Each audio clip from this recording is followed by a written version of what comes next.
កូនអើយតាមម៉ែអើយហាអើ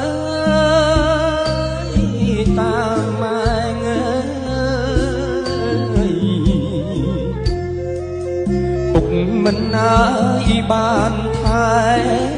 កូនអើយកុំភ័យអើ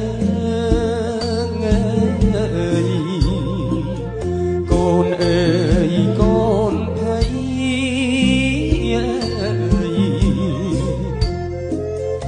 ពុកកូនហើយចេញច្បាំងការពារទឹកដីពីជនណា